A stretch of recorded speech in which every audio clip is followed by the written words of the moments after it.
Hocam hayırlı Ramazanlar. TRT1'de yarışma programına katılan Abdullah Altun'un ses analizini yapar mısınız? Yapalım. Sonra da birazcık aşağılara doğru inelim bakalım başka arkadaşlar neler istiyorlar. Pek çok şey isteyen var çünkü uzun süredir bana. Arkadaşlar tekrar hatırlatayım. Lütfen bana Instagram'dan falan filan oradan ses analizi istemeyin. Yapmıyorum. Tamam? Evet. Şöyle başlayalım. Çok arkada müzik var. Bu müzik başlarken müzik mi veriliyor?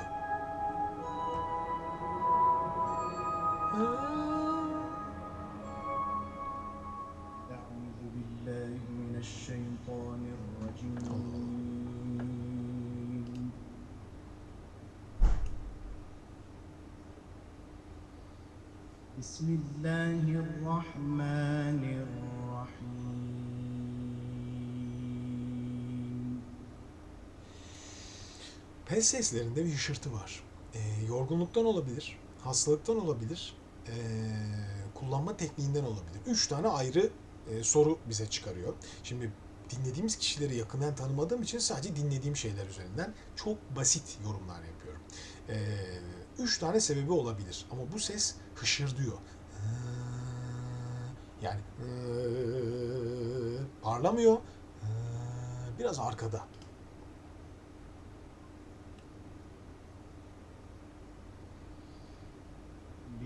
لله ما في السماوات وما في الأرض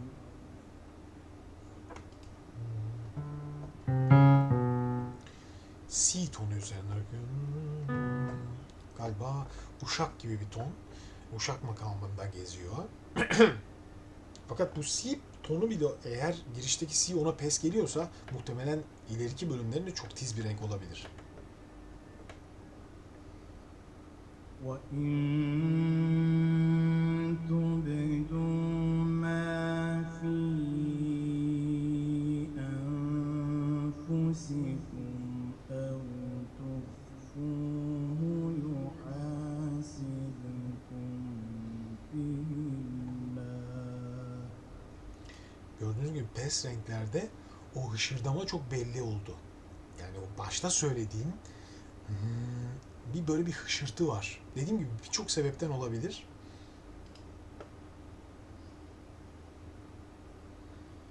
فيغفر لمن يشاء ويعذب من يشاء.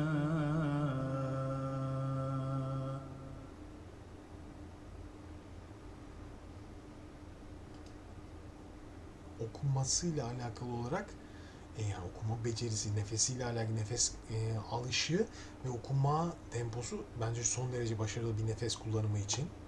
والله على كل شيء قدير. Şöyle diyelim, eğer bu okuyan kişinin sesi çok tizse ve peslerinde kontrolü daha zayıfsa, yani peslerine yüklendiği zaman sesi daha da hışırdayacaksa bu kondisyonda okuması daha doğru. Neden?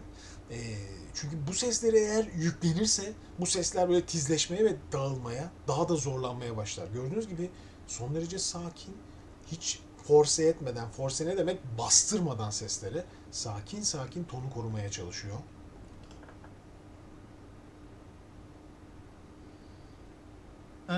آمن الرسول بما أنزل إليه من ربه والمؤمنون.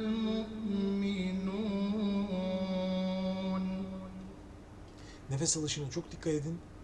Burnundan, tam olarak burnundan nefes alıyor. Bazı okumacılar ağzından alıp daha fazla göğsü doldururken Abdullah Altun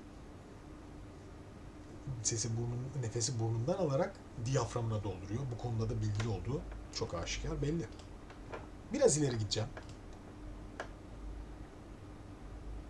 Tiz renklerini dinlemek istiyorum. وقالوا سمعنا وأطعنا غفرانك ربنا وإليك المصير.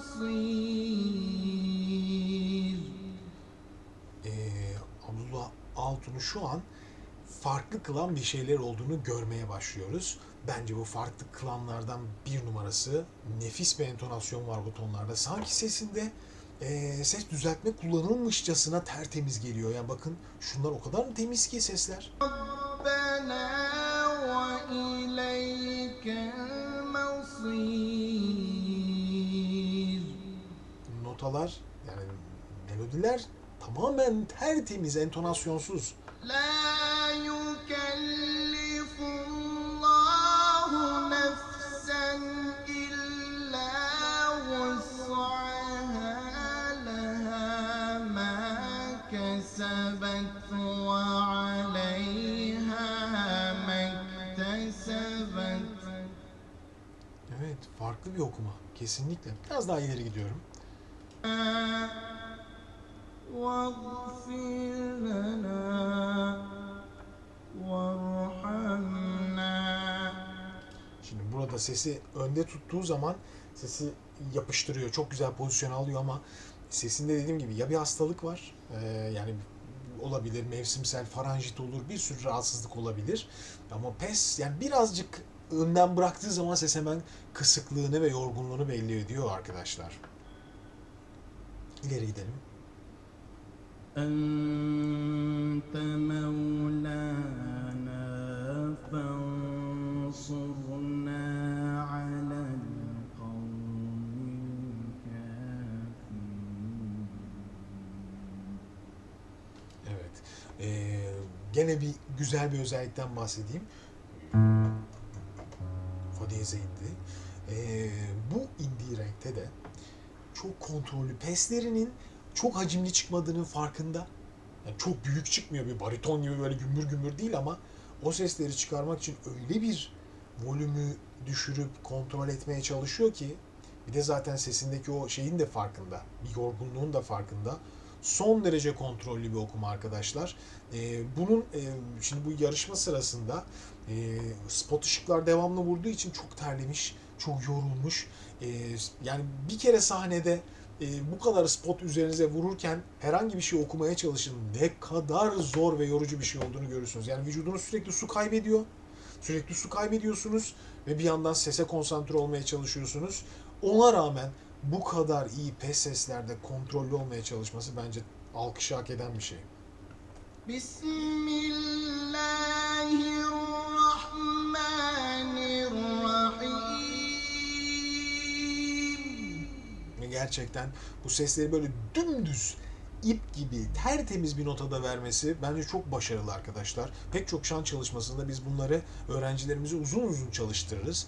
Bilmiyorum, Abdullah Altun da sanki bir eğitim almış gibi gözüküyor. Sonlara gidelim. ضالا فهدى ووجدك عائلا فأغنى Ağız açıklıklarına bakın. فأما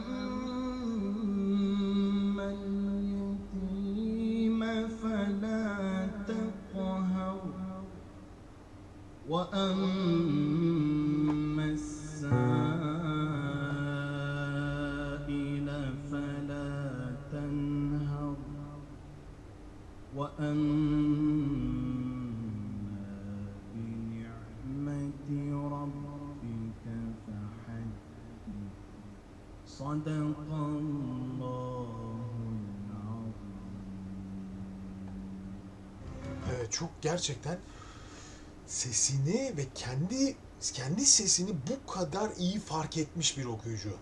Yani çok iyi fark etmiş. İnebileceği seslerde gördüğünüz gibi hiç bastırmıyor ki ses kaybolmasın. Çünkü biraz bastırsa sanki oralar zorlanacakmış gibi. Son derece kontrol. Çok kontrollü bir okuyucu. Böyle diyebilirim size genel olarak. Elimden geldiğince bildiğim kadarıyla anlatmaya çalışıyorum arkadaşlar okuyuculara.